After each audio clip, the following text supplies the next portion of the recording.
and welcome to Classic Gaming Today, where we take a look at the gaming experiences of the past through the eyes of the present. I'm your host, Tony, and today we're going to look at the Goonies II, an action platforming title developed and published by Konami and released for the Nintendo Entertainment System in 1987. We're going to talk about that game in just a couple minutes, but first, as is usual, just a little bit of housekeeping up front.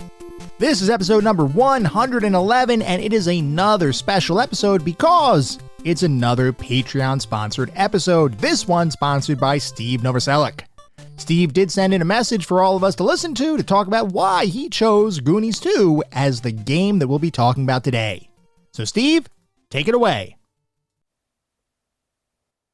Hey there, Classic Gaming Today listeners. I am Steve, and I'm excited to be sponsoring this episode because we're diving into a game that brings back some of my best gaming memories. Goonies 2 on the NES. I remember playing this game with my siblings and my friends, working together to uncover every last secret. Just think back and imagine 7, 8-year-olds in the late 80s, scrounging for money in the couch cushions, to ride our bikes to the game store, to rent the game, the local video store, and then riding our bikes back home and diving into this game to try to beat it. And we didn't have any help. As Tony always says, there was no internet. There was no YouTube to help us. Even better was how we really couldn't figure out how it tied into the movie at all. It was more of an original story, I guess. And what was with the mermaid? We never really did understand that one.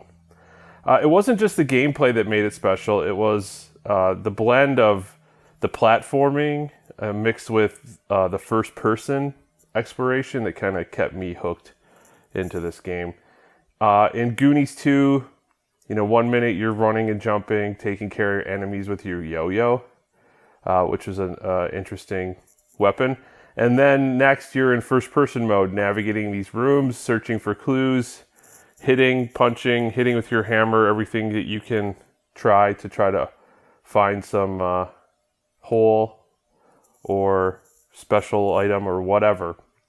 The combination of those things seemed pretty rare back then, and it made the whole experience feel like an adventure I just couldn't put down. So, all that plus the music. Oh man, the music. So stellar. I still have all those songs stuck in my head that pulled me in even deeper into this game. So, here's to Goonies 2 for the unforgettable mix of action and exploration, all the memories it's given me. Thanks for joining me and Tony on this trip down memory lane, and enjoy the episode. And lastly, I'd like to say something about the community here on CGT. Everyone is awesome. It's great hanging out with everybody and playing, having so much fun. Super glad I stumbled on the podcast, the Discord, Patreon, everything. Tony, you're doing an awesome job. Keep it up. And I hope to be playing for a long time with you guys. So, thank you. And Goonies never say die. Thank you, Steve, for your message, your sponsorship, and your support. If you would like to sponsor an episode or just talk about classic games and technology in general, I would love to hear from you, and there are a few ways you can reach out. I have an X account with the handle @ClassicGamingT. I have an email address, which is classicgamingtoday@gmail.com, and we have our Discord server. The link is in the show notes. Discord is the best way to get in touch with me and the rest of the community around this podcast. We have a ton of fun out on Discord. We do weekly and monthly gaming challenges, prizes, awards, discussions. It is all out there. I highly encourage you all to check it out. I also highly encourage you to check out our Patreon. It is patreon.com/classicgamingtoday. If you want even more Classic Gaming Today goodness, including a Patreon-exclusive bi-weekly podcast expansion pack, patreon.com/classicgamingtoday is where it's at. I'd also like to give a shout-out to our Pantheon patrons. They are ISO, Rich Senewal, David Morton, Sam Twardowski, Sean Marshall, Steve Novoselic, Wendell Jr., and Marek.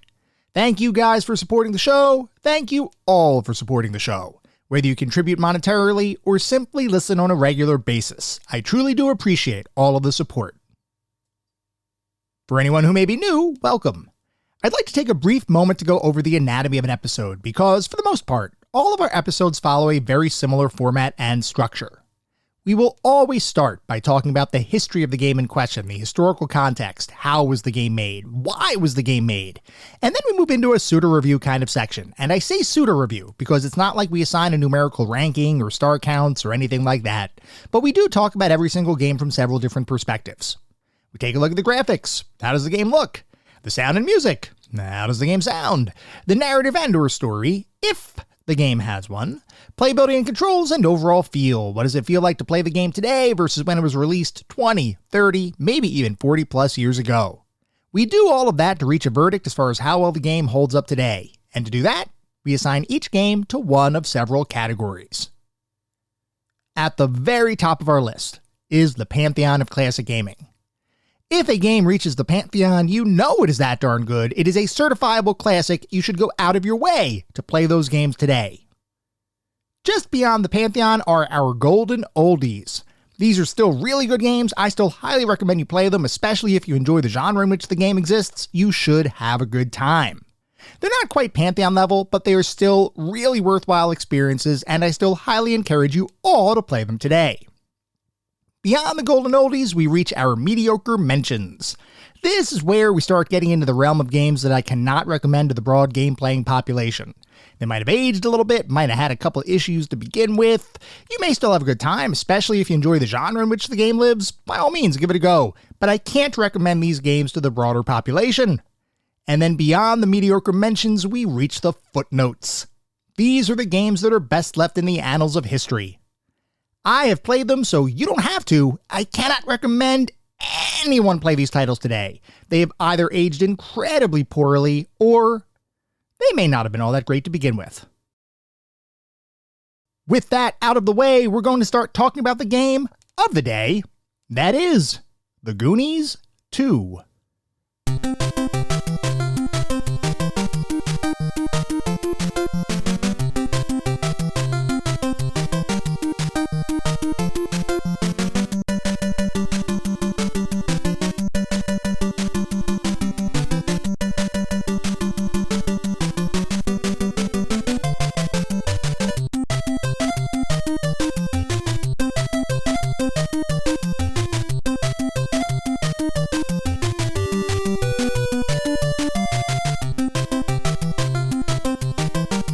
Goonies II is an action platforming title developed and published by Konami and released for the Nintendo Entertainment System back in 1987.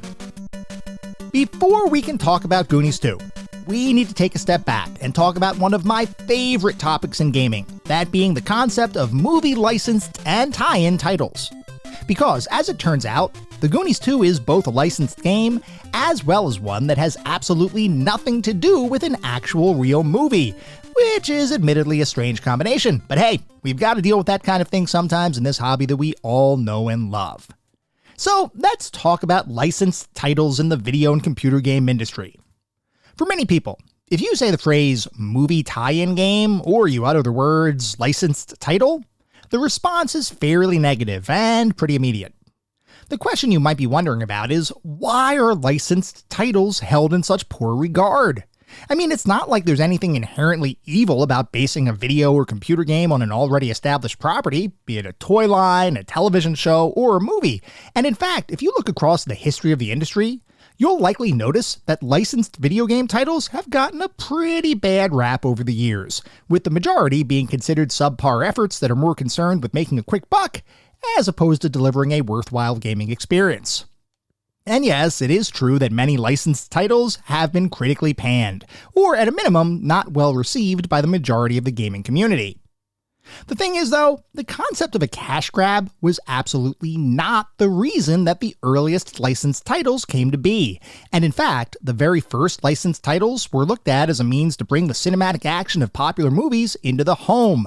Not to simply make money, but to give gamers an interactive way to enjoy the films they already knew and loved.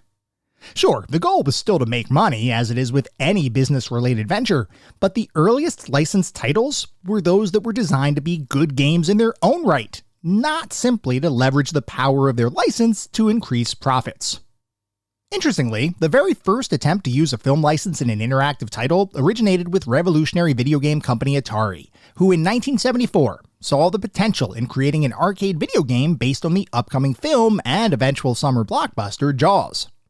Atari and the rest of the video game industry of the time was still just getting used to the concept of digital arcade entertainment, a relatively new technological pivot that saw arcades begin to shift from electromechanical devices with physical objects and peripherals to digital displays coupled with user input devices like joysticks, spinners, and trackballs. Atari, just a couple years removed from their incredibly influential arcade release Pong, was attempting to figure out how to continue to expand their content offerings while at the same time turning a profit. And they considered, what if they could make a game based on a popular film property and turn it into a meaningful interactive experience? For people who watch the film, this would be like experiencing the story all over again, albeit with the ability to have a much more direct influence on how the story would play out. Watching a movie is an entirely passive experience, where you watch the hero save the day, but really don't have any influence on the hero's action. Atari figured that if they could acquire the license to a film property, then they could make the player the hero of the story, a concept that certainly sounded like it could be a potentially lucrative idea. So, Atari approached Universal Pictures with the idea of making a game based on the upcoming Jaws film, and pitched it as a way for both Atari and Universal to make some extra cash.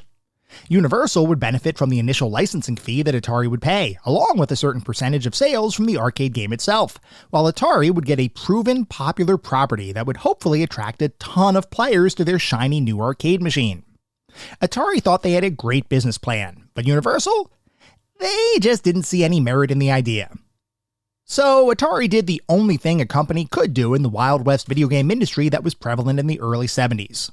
They went forward and made a shark-themed game anyway, albeit without an official Jaws license, releasing their game in 1975 to coincide with the theatrical release of the Jaws film. Now, the question you might be asking yourself is, what would they call this shark-themed title? The answer to that is Shark Jaws, only in a move that was legitimately kind of awesome, and also a bit questionable. Atari decided to make the word shark dramatically smaller than the word Jaws. And when I say they made the word shark dramatically smaller than the word Jaws, I mean really, really dramatically smaller.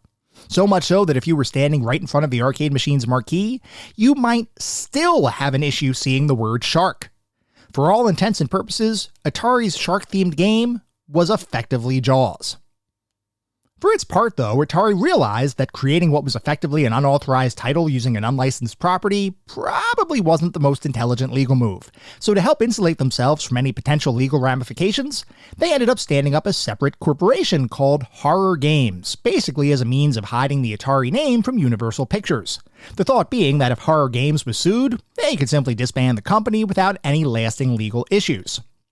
I'm not a lawyer, so I don't know if that approach would have worked in reality, but I do find it interesting that Atari even attempted something so bold around this time. Regardless, it turns out that Universal never brought any sort of lawsuit against Horror Games or Atari, and Shark Jaws ended up performing relatively well in the arcade market, with around 2,000 cabinets sold in the year following its release. Certainly not a major blockbuster release, but not too shabby for an early arcade title either.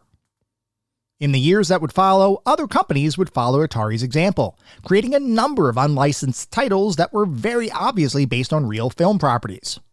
Doing something like that today would likely be met with an immediate cease and desist order, followed by a lawsuit, but back in the early to mid-70s, the digital video game industry was so experimental and new that there really wasn't a precedent for how to deal with a video game impersonating, so to speak, the license for a film or property. That would all change in 1976, when Sega would end up releasing the first game to officially use a license from a film or television property. Sega had released an arcade racing title known as Road Race in Japan, and as part of the localization process to bring that title to America, Sega decided to take their car-centric racing title and convert it into one that would focus on motorcycle racing instead. Only, rather than simply release a standalone generic motorcycle racing title, Sega of America decided to exploit the fact that they were owned, at least in part, by Gulf Western, a major media conglomerate that also owned Paramount Television. Paramount Television, conveniently, was the production company responsible for the 1970s hit television series Happy Days, and one of the characters on that show, Arthur Fonzarelli, otherwise known as the Fonz, was a leather jacket-wearing, ultra-cool, motorcycle-riding individual. So, Sega of America decided to leverage the popularity of that television show and that character as they rebranded their motorcycle racing title as Fonz when it was released in the United States. While I'd argue that that decision was pretty questionable, the fact is that Sega had just made video game history in that they had, for the first time, released an officially licensed video game. And that singular event, involving a pretty generic motorcycle game rebranded to make it seem cooler than it actually was, would be the impetus for other companies, both in the video game industry as well as Hollywood, to look at the concept of licensing in an entirely different light. It's not that the Fonz was a huge seller, far from it, but because Sega proved licensing a property for a video game was in fact possible, other companies wanted to follow suit, with admittedly varying degrees of success.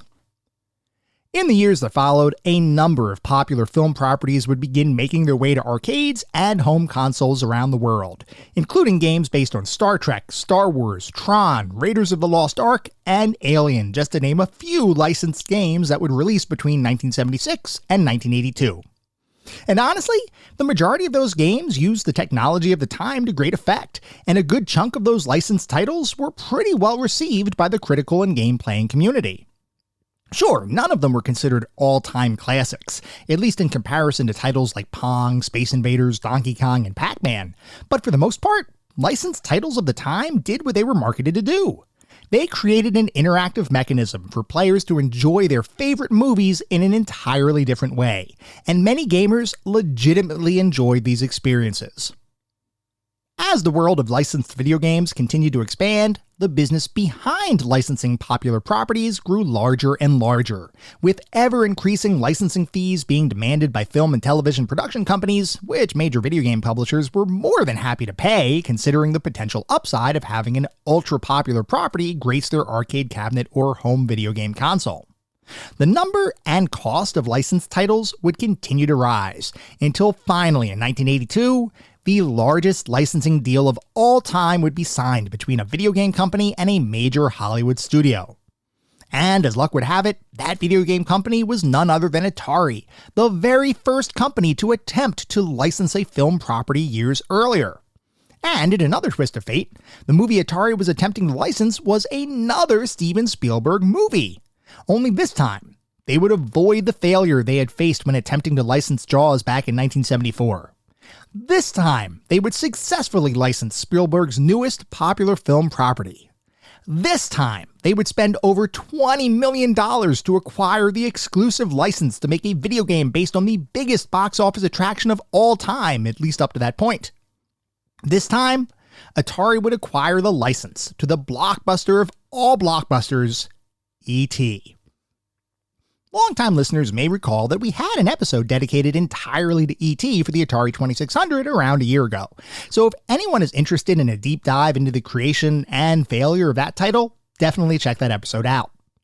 To provide a very brief summary though, the licensing fees paid by Atari would end up being one of the biggest business missteps in video game history, as through a series of bad decisions, E.T. the video game would need to be created under an incredibly compressed timeline that ultimately was not nearly enough time to create a worthwhile, meaningful gaming experience. Despite the best efforts of the game's designer, Howard Scott Warshaw, E.T. would end up being a disaster of a release for Atari, with numerous returned and unsold copies making it so that Atari lost a significant amount of money on the licensing deal, while also spawning the urban myth that millions of copies of E.T. were buried in a landfill in Alamogordo, New Mexico, proof that Atari was trying to literally bury their shame. The reality is a bit less sensational than the myth, but the fact is, E.T. truly was disastrous for Atari, and would significantly contribute to Atari's eventual downfall the following year, which in turn would contribute to, but not cause, the United States video game market crash of 1983. The thing is though, there would also be another opposite side effect to E.T.'s release. While the video game industry was reeling, Hollywood saw a huge potential upside to continuing to license their popular properties to interested video game developers. And to understand why that was, let's look at things from the perspective of a Hollywood producer. The E.T. fiasco enabled a Hollywood production company to make over $20 million by not doing anything at all, other than allowing someone to use their character in a video game. If the video game didn't perform well, Hollywood didn't care. They still had their money, a fact that was not lost on the majority of Hollywood production companies of the time. Sure, not every film property would be the same magnitude as E.T., and certainly future licensing deals would be tempered by the reality of the fickle nature of the then video game industry.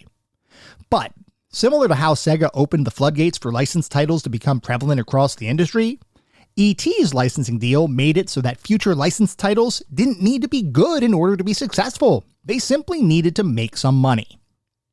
This was a major inflection point in the video game industry, as it was the point in time that licensed titles transitioned to become more cash grab kinds of agreements, and with that shift, the overall quality of licensed titles plummeted.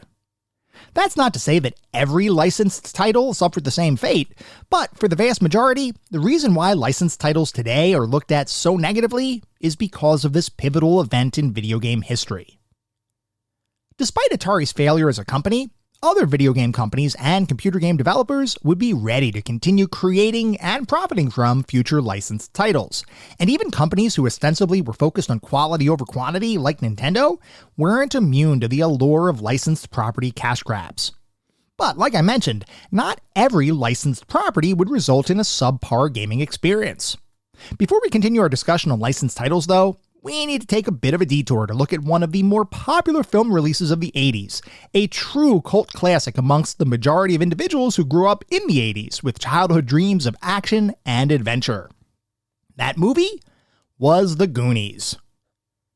The Goonies came about as a result of a collaboration between several Hollywood heavyweights, including Richard Donner, who at this point was most known as the director behind 1978's Superman the movie starring Christopher Reeve, new screenwriter Chris Columbus, who had just finished work on the incredibly popular comedy horror title Gremlins in 1984, and Steven Spielberg, who probably needs no introduction, but for completeness, was one of the most bankable and talented directors in all of Hollywood. These three men came together to conceptualize a brand new film starring a number of the most well-known child and teen actors of the 80s, including Sean Astin, Josh Brolin, Corey Feldman, and recent Academy Award winner Ke Huy Quan, and in the process, ended up creating one of the more beloved action-adventure titles of the entire decade. True whimsical movie magic. The Goonies tells the story of a number of children living in a depressed area of Oregon known as the Goondocks, and unfortunately for those children and their families, their homes are in the process of being foreclosed on as the result of a country club desiring to expand and acquire more land for its rich clientele. The Goondock children get together one weekend for a final goodbye, hopefully filled with fun and good times, only to come across a serendipitous discovery in one of the boys' attics. A gold coin from the 1600s, and a map supposedly pointing them to the long-lost treasure of the notorious and legendary pirate, One-Eyed Willie. Seeing this as an opportunity to save their homes, the kids take it upon themselves to follow the map and hopefully find the long-lost treasure. Only things aren't quite as simple as they seem, as a local crime family, the Fratellis, also find out about the lost treasure and obviously want to claim the riches for themselves. What follows is pure 80s action-adventure goodness, with the titular Goonies and the Fratellis both racing to find the treasure first. The only question is, which group will ultimately end up with untold riches? Upon its release in 1985, the Goonies would perform extremely well both critically and commercially, earning $125 million at the box office worldwide while becoming one of the top 10 highest-grossing films of the year in the United States, an indicator that the film, by and large, was pretty darn popular amongst the general population. And as with any popular film property from around this time, that meant that there was the potential for, you might have guessed it, a licensed video game. And here, the video game industry and Hollywood did not disappoint, as a number of licensed titles would come out for a variety of systems shortly after the film came out. For the purposes of our discussion though, we're not going to focus on the Datasoft Goonies title that was released for the Commodore 64 and Apple II, amongst other computer platforms. Nor are we going to talk about Konami's Goonies released for the Japanese MSX computer platform. No, for the purposes of our discussion, we're going to focus on Konami's other version of the game, the 1986 Famicom title, simply entitled The Goonies. Before we talk about that game though, we need to once again talk more generally about licensed games. Like we talked about before, the quality of licensed titles in the video game industry has run the gamut from well-done conversions of popular movie titles into an interactive format to simple cash grabs that don't resemble the movie or property they're based on at all, other than maybe starring some characters from the licensed property. Typically speaking, the best licensed titles are ones where the source property has content that could actually be turned into an interactive experience, which usually allows those games to more directly mimic the film or television show that the game is based on.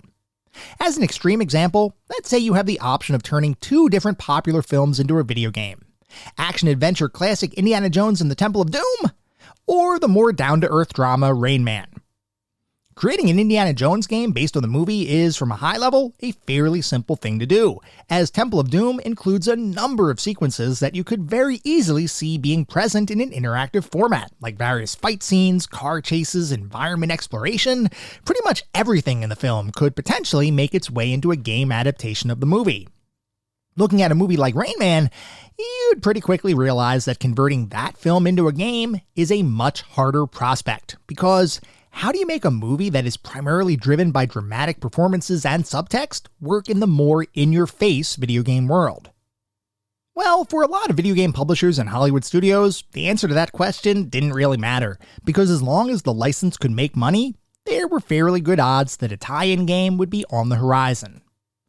I mention this to say that when Konami decided to make a licensed title based on the Goonies, it was certainly more of the former as opposed to the latter, meaning that the Goonies game on the Nintendo Famicom was a surprisingly faithful, if not a bit divergent, recreation of the movie, where you'd be responsible for progressing through a number of stages that were all inspired by the film, all the while being chased by the ever-present Fratelli crime family. Sure, some concessions would have to be made given the technology available at the time, but for the most part, the Goonies for the Famicom was a very competent title, and served as one of the rare examples of a licensed property that wasn't created simply to make a quick buck. In fact, the Goonies was so well received in Japan and performed well enough commercially that a sequel was greenlit almost immediately after the first game was released. And with that, work on the game that would come to be known as the Goonies II officially began. Now, some of you might be curious at this point as to how a game company could create a direct sequel to a movie tie-in game whose movie inspiration didn't have a sequel itself. Rumors of a Goonies 2 film were rampant around the time, given the original film's success, and interestingly, those rumors would continue to persist for the next 35 years, though at the time of this recording, it doesn't really seem as though a Goonies 2 film will ever see the light of day. Goonies 2, the video game, though? That was quickly becoming a reality, and in 1987, the title would release in both Japan and North America, with additional geographic releases following in 1988.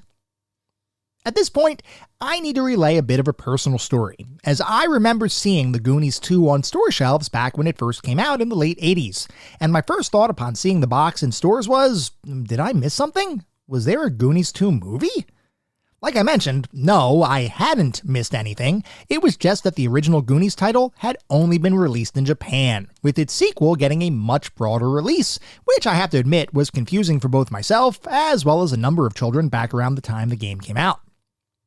Anyway, you might be asking what a Goonies 2 video game would even look like, as the original Goonies title pretty much followed the movie's plot, which means there was no more true source material to leverage for a licensed sequel. Here, though, Konami showed that they were truly invested in making a worthwhile licensed title, as opposed to something simply designed to make money and exploit a fairly popular film property. To see why that is, all we need to do is look at how Goonies 2 evolved beyond the original Goonies structure to create a game that, while still using its licensed inspiration, went far beyond what was expected from a licensed video game release. The original Goonies on the Famicom was a fairly traditional platforming game, with mostly sequential levels requiring you to find several keys, as well as discover kidnapped Goonies in order to progress through the game. The structure of the game was pretty much your traditional, albeit competently designed, platforming title, and while the Goonies wouldn't really set the world on fire, it was definitely a worthwhile addition to the Famicom's game library. The Goonies 2 was something else entirely, as it would use the Goonies license to create a brand new adventure platform experience. Only here, the game would do something fairly unique for the time. The Goonies 2 would be designed as a form of open-world adventure, where you had the ability to explore far-ranging environments across a number of different rooms, all of which were connected together by doors, hidden passageways, portals, bridges, and other connection points that, when looked at collectively, made up a truly expansive game world, especially for a late 80s title. The fact that Konami spent so much effort creating a leading-edge title using a licensed property that most likely would have sold itself given the film's popularity in North America is a testament to the fact that Konami was not looking at this as a cash grab. They were looking at the game, and by extension their stewardship of the Goonies license, as something to be protected and respected, rather than exploited. Like I mentioned, the Goonies 2 would eventually release in 1987 on both the Famicom and Nintendo Entertainment System, and would end up receiving a fair amount of positive critical response, with several publications praising the game's overall design and open-world structure, which they believed provided a degree of exploration and puzzle-solving that not many 8-bit titles could match. In fact, some critics have even claimed that the Goonies 2 is one of the better open-world games ever created, a sentiment that is driven more by how advanced the game was for the time it was released, as opposed to being a true competitor to modern open-world titles, which are, comparatively speaking, dramatically more advanced than Goonies 2. Regardless, the fact is that the Goonies 2 was a well-received title that was enjoyed by countless players over the years, though unfortunately, it would also represent the final Goonies game released for a major video game platform or console. It's not really difficult to understand why that would be, with the Goonies film itself being a standalone 1980s release that would eventually be eclipsed by the special effects-laden blockbusters of the early and mid-90s, and the video game industry itself progressing to more advanced technological capabilities. The Goonies license, unlike mega blockbuster film franchises like Star Wars that are always in the pop culture spotlight, just didn't make sense to maintain, and after the release of the Goonies 2, it would simply fade into relative obscurity. That's in no way a commentary on the quality of the game itself though, as the Goonies 2 and by extension the original Famicom Goonies title represented a pair of licensed video games done right. Konami succeeded in taking the essence of the license and distilling it down into a fun, interactive format, and in the process, created a fairly successful series of video games. While the Goonies as a video game franchise doesn't have much of a legacy today, the fact is that for the period of time it was released, it was a well-liked and respected title, and bucked the trend of most licensed titles being the equivalent of uninspired shovelware. And that, most certainly, is deserving of being remembered.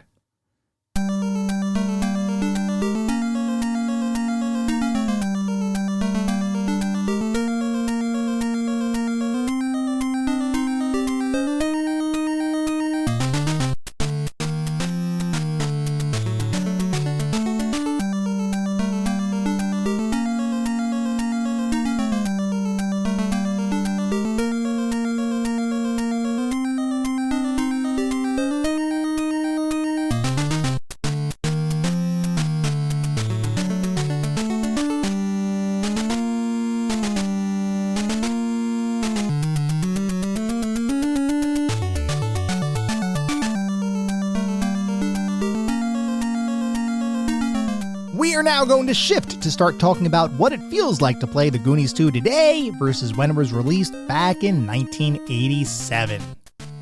Goonies 2, at its core, is a platforming action-adventure title with a number of interconnected side-scrolling screens populated with enemies to avoid or defeat, secrets to uncover, items to acquire and use, and captive friends to find and release. The core concept behind the game is that your character, Mikey, is the only member of your friend group that has not been kidnapped by the diabolical Fratelli clan, and you end up taking it upon yourself to find your friends to save them from the Fratelli's clutches. 6 of your companions, along with 1 mermaid, have been captured, and across the game's numerous zones and rooms, you need to find and release all of them in order to finally beat the game. Listening to that description, you might think that Goonies 2 would be a fairly traditional platforming title, but in reality, that could not be further from the truth. While Goonies 2 does use traditional platforming staples like jumping, running, and various attacks to defeat enemies, the fact is, Goonies 2 is a dramatically deeper experience than what most traditional platforming titles provide. When you first start playing the game, you have a very limited inventory that solely consists of a yo-yo, which is the default weapon that you'll use throughout a good portion of the game. If you're like me, you'll probably start instinctually walking around the game's first environment, encountering various enemies like leaping spiders and slithering snakes, and noticing a door or two in the background that you probably assume can be investigated. So far, nothing that makes Goonies 2 feel dramatically different than any other action platforming title. The first indicator that you're likely dealing with something more than it first appears is the inventory and map screen, which you can access by pressing the start button on your controller. When you press start, you'll notice several sections of the inventory screen that suggest that there's a lot more to discover here than meets the eye. There's a weapons section, which makes it look like there's an opportunity to find and acquire more weaponry than your default yo-yo. There's also a shoes section, which by default only contains a standard pair of shoes, but suggests that there may be some additional movement-based items available throughout the game. And then there's the implements section, which for now only contains an indicator as to the number of lives you currently have available, but certainly has more space for other items to potentially be stored. Your assumption at this point is that there's likely some stuff you can find as you explore the game's world which will hopefully impact the game in a meaningful way. And here, your assumption would be right, as there is an almost ludicrous number of items you can acquire over the course of your playthrough, especially when you consider that this is an 8-bit NES title. So let's go through all of them, because the best way to understand all of the different mechanics available in the game is to talk through all of the items you'll eventually have access to. To start, we're going to focus on your weapons and your shoes, which most directly impact the action platforming section of the game. You start with a relatively limited range yo-yo, like I mentioned, but we'll also be able to find a number of other weapons, including a slingshot, which lets you fire a small projectile horizontally from your current location, a bomb, which can be used either as an offensive weapon or as a way to reveal several hidden rooms throughout the game, a Molotov cocktail, which is an ultra-powerful flaming weapon that's most useful for dealing with some of the late-game enemies that are seemingly unable to be defeated with less powerful weaponry, and a boomerang, which covers a much longer distance than your yo-yo, but also leaves you without a weapon for an extended period of time as you wait for it to return to you following any throw. Of those weapons, the slingshot, bombs, and Molotov cocktails all have a limited ammunition pool which can be replenished via random drops from the various enemies that populate each section of the game.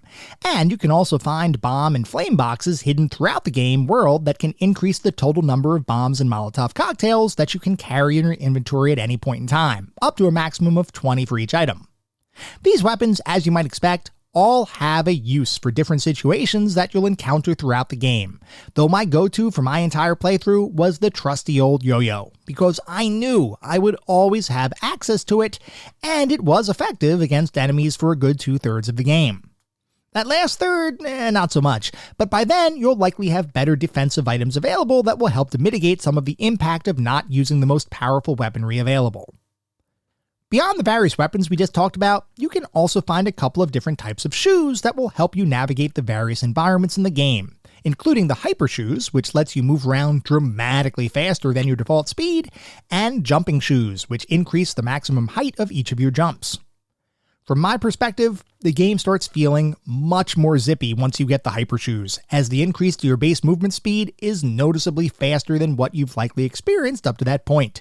And once you get used to the hyper shoes, walking around at normal speed feels like walking through molasses.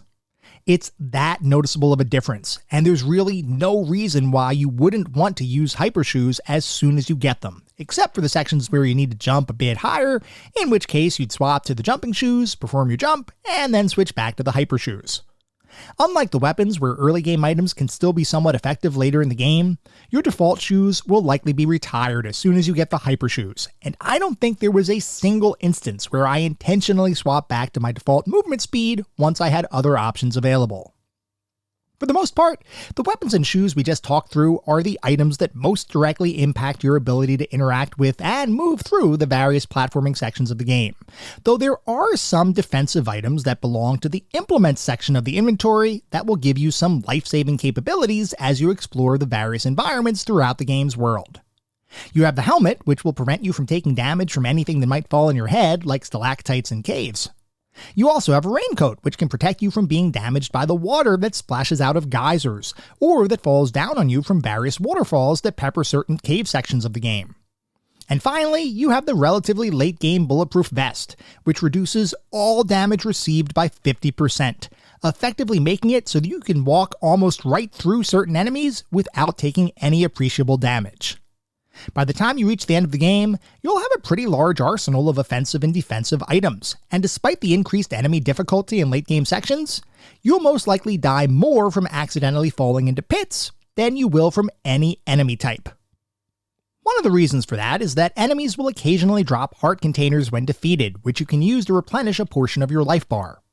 By default, your life bar consists of 2 separate segments, but your life bar can be augmented by an additional segment every time you find one of your captive friends, eventually leading to a late-game life bar consisting of 8 segments, which is absolutely massive when you consider how defensive you'll eventually be, assuming you find all of the previously mentioned defensive items. If you have a full 8 segments of hit points, a complement of defensive items, and you know where you're going, then you will almost certainly be able to get there without much difficulty, and you can even walk right through enemies without much fear of dying, simply because you have so much defense and so many hit points that most enemies can't really touch you. Now, within that last statement was a hidden caveat that we should likely make a bit more explicit. To paraphrase, I said, if you have a bunch of life and defense, and you know where you're going. That last part, the if you know where you're going part. This is perhaps the most innocuous way of referring to the exploration aspect of Goonies 2, and suggests that over time, you may actually develop enough memory to understand how to navigate the various zones and rooms you'll explore throughout the game. While I'm sure you can potentially learn the game so well that you can navigate the world without a guide, I can't imagine how much time that level of knowledge would take to acquire. Because exploration in Goonies 2 is something else entirely. Before I talk through that though, I need to make it clear that I absolutely loved exploring the environments in the game and uncovering the game's various secrets. Goonies 2 does a great job of making it feel like you never know what you might discover, or what items you might find, simply by exploring the hidden and not so hidden recesses of the game. And for the most part, the items you find have a meaningful impact on your gameplay, either by allowing you to access areas that you otherwise can't access, or by improving your defensive and offensive capabilities to make the platforming portions of the game easier. I repeat, I loved the act of exploration in Goonies 2, and I loved finding new items as I explored, which provided a dose of Metroidvania gameplay to the overall experience, which I personally find supremely fun. That being said, the act of exploring in Goonies 2 is way more difficult than it has any right being, and the game's world design and the way items are hidden in that game world are perhaps some of the most convoluted and unnecessarily complicated designs I have ever encountered in an 8-bit title. To start, let's return to the inventory screen. In the bottom right-hand section of the screen, you'll notice a map, which consists of a series of interconnected blocks that, at first glance, appears pretty darn straightforward. It appears like you can simply walk up, down, left, or right to access various sections of the map and transition from room to room, similar to how navigation works in nearly every other game ever created. But then, you may notice a word that appears a little bit out of place in the context of the rest of the screen. That word is front. If you're like me, you might wonder why the word front would appear on a map, and for the first hour or so of gameplay, I honestly didn't have any clue what that might mean.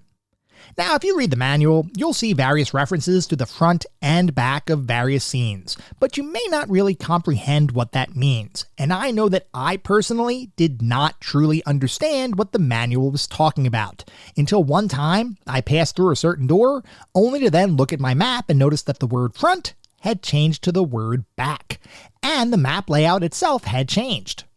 It turns out that almost every section of the game has a front and a back section, and you can transition between them by passing through various rooms that connect the two, or in some instances using various warp zones that exist throughout the game. My first thought when I noticed that the game's world was effectively double the size I originally assumed was, awesome, more stuff to explore. That original thought was quickly replaced by, where the heck am I, as I attempted to make sense of the various connection points between the front and back sections of the game world. And it didn't take long before I lost all sense of direction and ended up stumbling around the game world, not really knowing where I had been to or where I still needed to go. I was still enjoying myself, but I honestly didn't know where I was going. I was exploring, but I'd be lying if I said I had a clue as to where I was. Part of that exploration, and one of the aspects of the game we haven't yet talked about, is the adventure portion of the experience that exists entirely outside of the platforming section of the title. When you enter any of the doors peppered throughout a given section of the game, you'll transition into a first-person perspective, and will be presented with a menu of different options consisting of the words Go, Hit, Take, and Tools. At this point, the game effectively turns into a pseudo-first-person adventure game, similar in some respects to titles like Shadowgate and Deja Vu, as you now get to explore at your leisure without the added pressure of dealing with enemies. These exploration sections provide some of the more innovative portions of the game, while also being entirely unintuitive to both navigate and interact with. Using the Go command allows you to move from room to room using the directional pad on your controller, which sounds straightforward enough, but in actuality is pretty hard to understand, as I had a very difficult time visualizing where I was in the first-person space. I recognized that pressing either forward or back in different situations would eventually result in me transitioning from the front of the game world to the back of the game world, but my orientation in the first-person scenes was very confusing to me, so much so that I never really knew whether I was going forward or backwards, or transitioning from one side of the world to the other, or simply exiting the same door I had just entered. I recognize this is a relatively early experiment in first-person perspective gameplay, and I also recognize that including two modes of gameplay in the game at all is incredibly innovative and is fairly unique amongst 8-bit titles of the time. That said though, these first-person sections were super confusing to navigate and only contributed to my general sense of not knowing where the heck I was going most of the time. Navigation aside, the other first-person menu options provide some additional mechanics that open up interesting and confusing gameplay moments. The Take command, perhaps more so than any of the other options, is the most straightforward, as that command simply allows you to pick up an item that might appear on the screen, adding it to your inventory. The Hit command is a little bit different, as using Hit turns your cursor into a fist, and you can then move your cursor anywhere on the screen to punch that object, wall, or character. The logical amongst you might assume that punching a wall wouldn't be a particularly useful endeavor, but in this instance, you would be wrong, as there are multiple rooms where punching a nondescript wall will make an item appear out of nowhere that you can then pick up. There's also one occasion where, for some reason, punching a defenseless old woman 5 times consecutively will result in an item becoming available to pick up, which I've got to say was an entirely unexpected result of what amounted to aggravated assault. More expected was the fact that Konami Man, a hidden character that fully heals you if you find him, will stop healing you if you punch him in the face, something I do not recommend you do. Overall, this whole hit thing, while an interesting concept, was a bit confusing, and for someone playing the game entirely blind, you'd have to effectively punch every wall you find, even those with doors on them, to attempt to discover every item and secret the game is hiding. For awareness, there are a number of safes that appear in various rooms, each of which contain hints that may or may not help lead you to certain hidden objects in the game, so it's not like there's literally no telegraphing as to hidden objects or passages. But the clues are often pretty darn obscure, and I personally stopped opening safes at a certain point in the game because I couldn't really decipher the majority of what the clues were attempting to tell me. The other aspect of the adventure portion of the title that adds some additional gameplay mechanics is the Tools menu, which allows you to use the various other items that make up the implements part of your inventory. We talked earlier about some of the implements that impact the platforming section of the game, like the helmet, raincoat, and bulletproof vest, but there are also a number of other implements that are more associated with the first-person adventure section of Goonies II. For the most part, the majority of these items are progression-related, meaning you need to find these items in order to make your way to other areas of the game, once again creating the feel of a Metroidvania title, where you may reach a certain room or path, discover you don't have the necessary skills or equipment to progress further, and then make a note to return to that location once you've acquired an item or skill that might help. In all instances, the functions of these items are very easy to understand, but finding where to use those items? that'll take some investigation. The earliest usable items you'll likely find are the hammer and the keyring, both of which are fairly straightforward to use. The hammer is effectively a different version of the base hit command, in that your cursor turns into a hammer, and you can use it to smash nearby walls, floors, or ceilings to potentially reveal hidden items or passageways. Similar to the hit command, you'll likely have no idea where you should use the hammer, and you may find yourself randomly smacking multiple sections of different rooms just to see what might happen. And as the game progresses, this becomes more and more necessary, as you will find areas where you can open up paths to other rooms by bashing a hole in a nearby wall, and can similarly open up floors above and below you by whacking your hammer against the ceiling and floor respectively. Actually getting to those higher and lower floors requires another item you'll eventually find, the ladder, whose sole purpose is to help you ascend or descend through those otherwise hidden holes. I loved the concept of these hidden paths, and the fact that you could find something entirely unexpected in rooms that otherwise appeared like dead ends. On the other hand though, the implementation, where there is no indicator to help you realize when a certain item should be used, and you have to randomly cycle through items to potentially find something that will work, isn't the best game design from my perspective. Exacerbating this issue is the fact that any given wall might contain a secret that can only be unveiled by using a very specific item.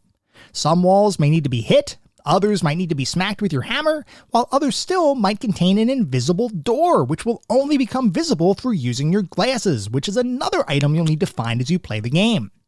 I appreciated the variety of items, but with each room potentially requiring 3 item shifts and multiple actions to unveil a secret, or possibly not do anything at all, there is definitely some tedium built into the overall gameplay loop.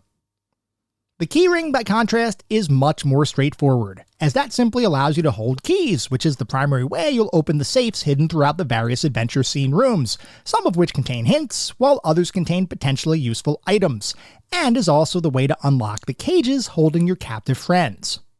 You can upgrade your keyring several times throughout the game, which allows you to hold more keys in your inventory, which honestly is very useful, as you'll find plenty of safes to use them on which may or may not end up being useful, and you always want to have keys on hand to release one of your friends, should you stumble upon them. Luckily, keys are easily replenished by farming a few rounds of easy enemies that might spawn and respawn in the platforming section of the game, so it shouldn't be too difficult to always have a ready supply of keys at your disposal. Other items that allow for further progression in these first-person adventure scenes include the candle, which can light up otherwise pitch-black rooms, a transceiver radio, which can be used to acquire cryptic hints from other characters, a magic indicator beacon, which will show you the location of one of your friends on the map, and perhaps most interestingly, a set of scuba equipment, which will allow you to dive into various water holes that appear in certain areas of the game. The scuba gear legitimately surprised me, as it introduced a new style of gameplay to the overall mix, that being underwater stages that require you to swim around while avoiding enemies or attacking them with a harpoon gun, which is a very situational use weapon that's only available in these underwater segments. These sections of the game, which feel different than both the platforming sections and the first-person adventure scenes, were all pretty fun to navigate, and I was truly shocked to discover what was effectively a third style of gameplay included in the game. None of these sections were particularly long, and because they were mostly self-contained, the exploration aspects of these sections were a bit more straightforward than the rest of the title. But I still enjoyed them, and I appreciated the extra gameplay diversity they added to the game. At this point, we've covered pretty much every item you could potentially pick up in the game, which means we now have to discuss whether you will actually pick up all of these items as you play the game. And the short answer there is no. There is no way you'll find all of these items in a blind playthrough of the title, unless you are super meticulous in checking every square inch of every room and trying every possible item action in every single room you navigate through. This can actually become a bit of an issue, as there are certain sections of the game that require specific items to progress, and you'll likely find yourself in situations that require you to find those items, only to have no clue where you should be looking. If you try to play this game without any sort of outside assistance, expect to be confused, frustrated, and in some cases annoyed, unless you want to devote the time needed to explore and map out the game yourself, which for Goonies 2 would likely take many hours of devoted time, not all of which would be 100% meaningful. Which brings me to my recommended way to play the game, which is, quite frankly, to use a strategy guide, walkthrough, or some other assistance to help direct you throughout the game. Now, longtime listeners will recognize that I don't usually use walkthroughs or guides for titles, and I value being able to figure things out for myself as I play the games that we cover for this podcast. But I also value my sanity, and I recognized fairly early on that Goonies 2 had a lot to like, but was also an incredibly obtuse game with a design that intentionally inhibited your ability to actively progress throughout the game.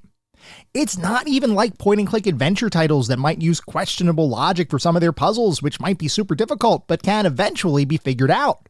That kind of design, I can wrap my head around. Goonies 2, though, is designed in a way that encourages completely random actions in order to progress through the game.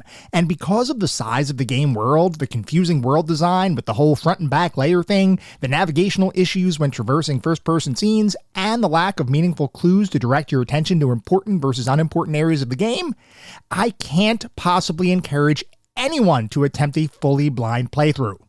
If you're like me, you'll make it maybe an hour or two into the game, save a couple of your friends, and then have no clue where the heck to go or what the heck to do. I freely admit, I used a guide for the majority of my playthrough, and you know what? I enjoyed the game more as soon as I started using the guide. Seriously, it was like a night and day difference. I began to really appreciate the exploration aspects of the game, the platforming sections, the unique enemies that appear throughout the game, the variety of items at your disposal, and the quality of the platforming level designs.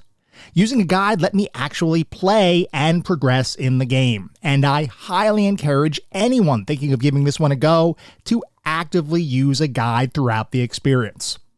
This is not a recommendation I make lightly, and there's a part of me that still feels a bit bad about using a guide in general. As you all know, I really do try to play games with only my own skills and wits to save me. This one though, no, use a guide and you'll find an experience that is incredibly fun, varied, and innovative. This is a rare example of a situation where a guide makes a game better, rather than detracts from the act of solving puzzles on your own, and from my perspective, this is the way to play Goonies 2. Anyway, we'll dive into more of the specific aspects of the game in just a couple minutes. But first, as we always do, we have to take a look at the back of the box. Because, as you all know, I love looking at the back of the box for these games. I love learning how different companies marketed their titles, especially in the era of gaming that we typically look at, where we didn't have a pervasive internet or YouTube to look up gameplay videos or really anything else digital like that.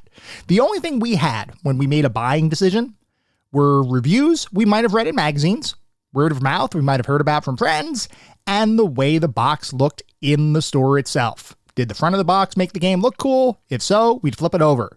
Did the back of the box make the game sound cool? If so, we might purchase it. If not, back on the shelf it would go.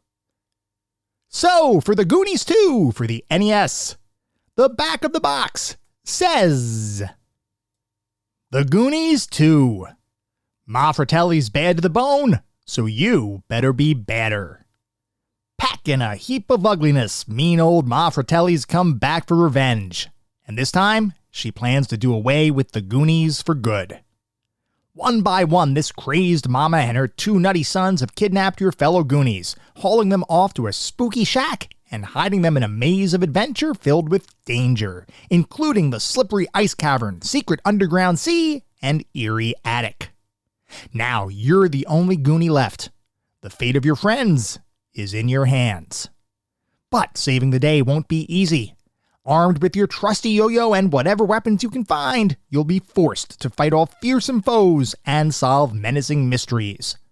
You'll have to be willing to risk it all, being brave and bold, to rescue your buddies, the Goonies. And then there are some screenshots on the back of the box, and I've got to say, the box sells me. This actually does sell me.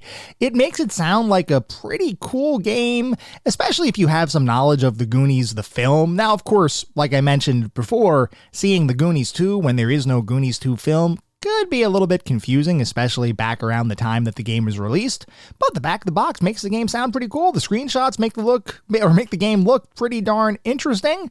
I've got to say, I would have picked this one up, and I did see it on the shelf back then, but I think, and I'm trying to remember, I think the reason I never picked this up is because I felt like I was missing something by not having played the Goonies. Because I think I've mentioned this before. I may have mentioned this before.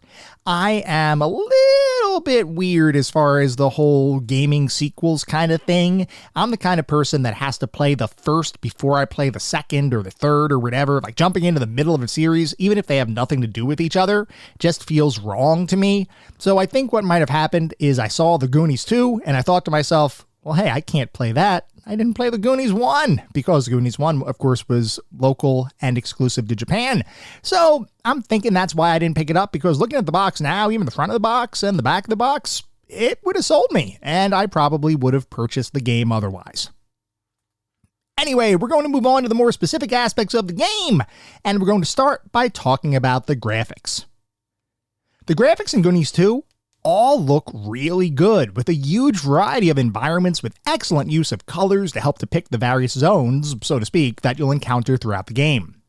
While some cave-like sections do use what is effectively a color palette swap, and several enemies throughout the game similarly use different color schemes to signify that you're in a different area of the game, those minor color shifts never really bothered me, and for some reason, it still felt like I was exploring entirely new areas and dealing with mostly new bad guys, even if the only difference was the fact that one was orange and the other was purple. I suppose the exploration-heavy focus of the game shifted my perception here a bit, because if I simply look at screenshots, there's nothing too visually distinctive to separate, say, the orange cave from the red cave, other than the background tint of the rocks. But while actually playing the game, they felt like entirely distinct environments, owing in large part to the way the graphics were designed to mesh well with the gameplay you'll be experiencing as you make your way through the title. Animations, similarly, were pretty darn good, and I thought there was a good amount of detail embedded in each distinct enemy's movement patterns. Everything here felt really smooth, and I appreciated the fact that even when multiple enemies and projectiles were filling the screen, the game didn't experience much slowdown or sprite flickering at all, which is an issue that many NES games in particular suffered from. If I recall correctly, there might have been a single section of a single stage in my entire playthrough that exhibited any sort of slowdown, which honestly is something to be commended. I don't often talk about the NES era sprite flickering and slowdown issues here because they are simply a fact of life when it comes to these games. I usually only feel the need to mention it if it's particularly bad or particularly good. In this instance, Goonies 2 definitely represents more of the latter, and I've got to give credit to the development team for making an 8-bit experience that never buckles under the weight of its own graphics design. Overall, the game looks pretty good, and is definitely a visually appealing and interesting experience. Moving on to the sound and music, I'm not going to beat around the bush. The music here is awesome, and I loved the variety of tracks at play here, some of which have instantly entered into the hummable music section of my brain. Out of all the songs here, the best is the 8-bit chiptune rendition of Cyndi Lauper's The Goonies Are Good Enough, which is absolutely amazing, and is surprisingly faithful to the original song. This one has one of those can't get it out of my head qualities, and I honestly didn't expect that when I sat down to play Goonies 2. Other songs throughout the game are all great as well, conveying a feeling that encourages exploration, while also at times imparting a sense of dread or potential danger, which honestly works really well within the context of the game. Sound effects, meanwhile, were all solid. Nothing really to call attention to here other than to say that they worked well and meshed with the action playing out on the screen. Bottom line, the auditory environment for the game was great, and I have no complaints at all. If you haven't played this one before, I think you'll be pleasantly surprised by the quality of the audio at play here. Moving on to the narrative and story, despite past efforts at capturing the notorious Fratelli gang, they are in fact back, and stronger than ever. This time, Ma Fratelli, the leader of the gang, has instructed her goons to capture 6 of your Goonies friends, in addition to Annie the Mermaid, and it is up to Mikey, the last remaining Goonie, to find them all and release them from the clutches of the Fratellis. Will you be able to make your way through the various caves, cabins, houses, and layers to rescue your friends? There's only one way to find out. The story here is passable, with only the lightest of narrative even touched upon while playing the game, which for platforming titles of this era is mostly par for the course. As I've said many times before, action platform titles don't need a ton of plot or story to work as a meaningful game. Whenever a title includes a bit of narrative, I appreciate it, but usually I just need a teeny bit of inspiration and backstory for these kinds of games to make them work for me, and that's exactly what you get with Goonies 2. That being said, because Goonies 2 includes other elements of gameplay beyond standard platforming, most prominently the first-person adventure scenes, I do feel like there was a bit of a missed opportunity in not adding in some additional narrative elements to the overall game design. It's not like the developers didn't consider it, as they do have non-player characters hidden throughout the adventure portion of the title that provide some very rudimentary dialogue, and the hints included in many safes do speak to some light narrative puzzles that could have been expanded on from my perspective. As it stands, there wasn't a ton of exposition here, which for an 8-bit title, I can completely understand. I'd be lying though if I didn't at least mention that I would have personally liked a little bit more, especially because the adventure sections of the title made my brain think that there would be more there, only to be slightly let down. It wasn't enough to detract from my enjoyment of the game, it just felt like a missed opportunity. Moving on to the playability and controls, we already talked a bunch about the overall gameplay and framework for the title, so I'm not going to rehash all of that here.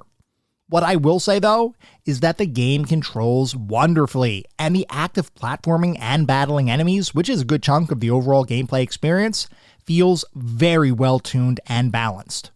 I always felt 100% in control of my character, and there were just enough physics at play here to make the platforming feel super tight, which was definitely something I appreciated. That said, I do have two minor critiques as it relates to the overall platforming sections of the game. For one, the fact that enemies can ram you and potentially knock you off of certain platforms is, from my standpoint, a bit of a miss.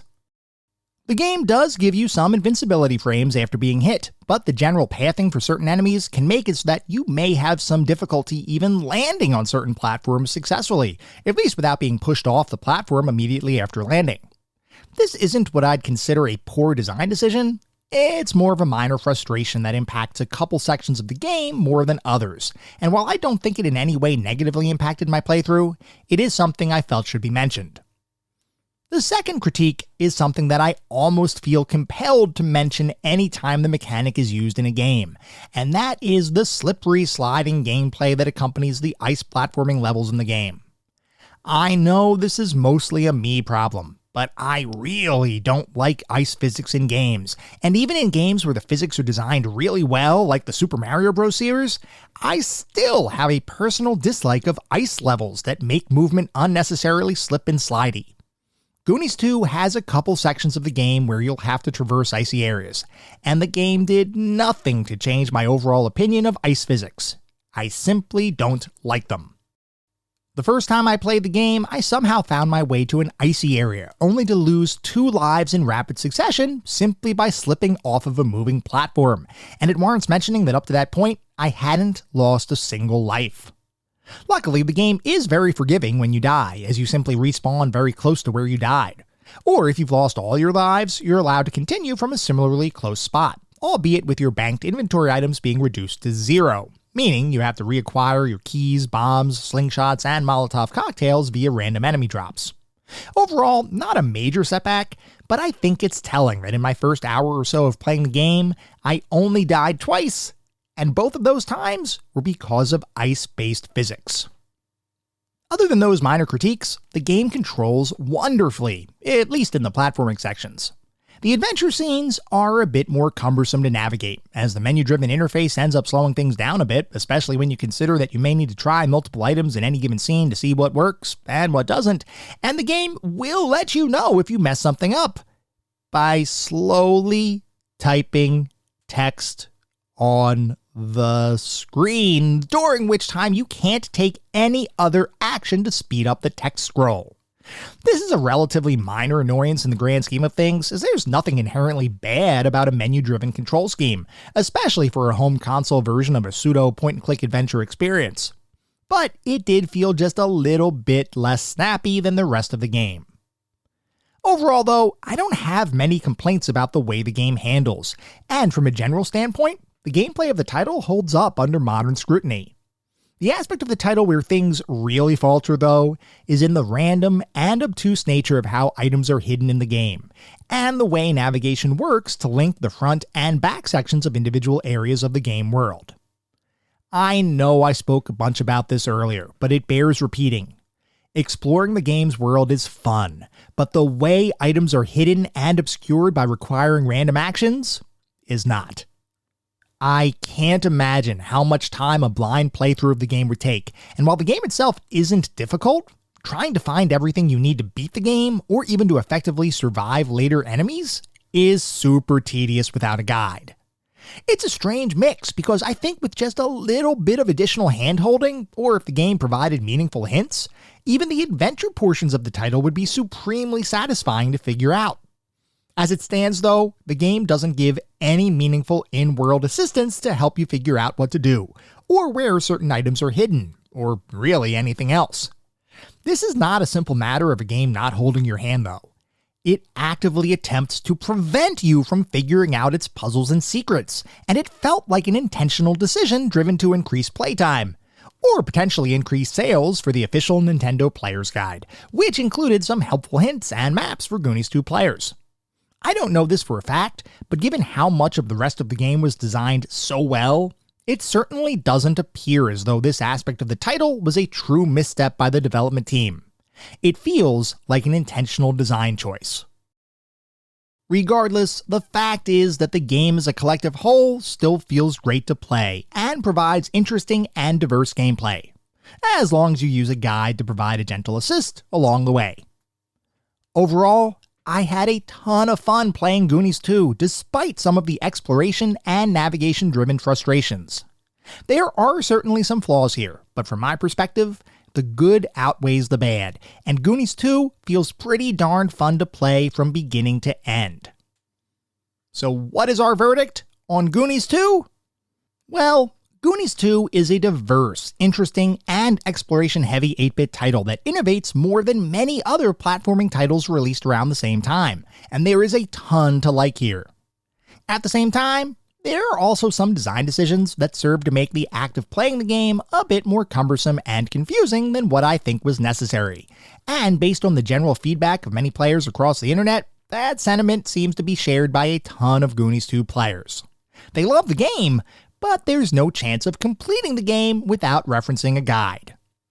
This is exactly the camp I fall into, and while there is a great game here, it can sometimes be obscured by the obtuse design of the game world and the random nature of its hidden items. Which is why, for me, Goonies 2 has just become our newest golden oldie. It's a worthwhile and fun experience to play, and if you have a little help, you'll likely find a game that you may end up even loving. Without that outside assistance, though, the game's design is just a bit too convoluted to make its way into the hallowed halls of our pantheon, which is why Goonies 2 is ultimately a solid addition to our list of golden oldies.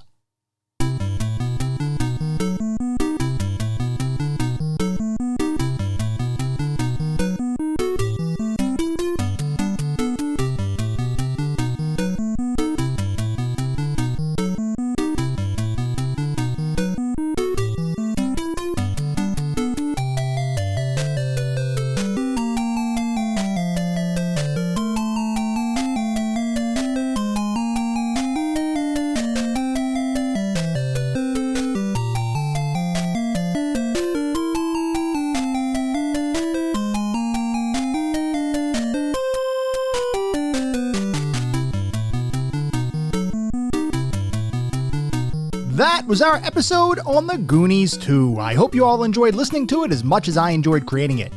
If you'd like to reach out, let me know how I'm doing, provide feedback, comments, suggestions, or just talk about classic games and technology in general. I would love to hear from you, and there are a few ways you can reach out.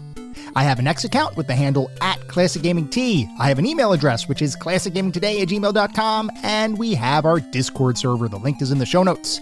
Discord is the best way to get in touch with me and the rest of the community around this podcast. We have a ton of fun out on Discord. I highly encourage you all to check it out. I also highly encourage you to check out our Patreon. It is patreon.com/ClassicGamingToday. If you want even more Classic Gaming Today goodness, including a Patreon exclusive bi-weekly podcast expansion pack, patreon.com/ClassicGamingToday is where it's at. Before we sign off for the week, I do want to mention that our next episode is going to be focused on Pokemon Red and Blue, so feel free to write in if you have any particularly fond or not so fond memories of that experience.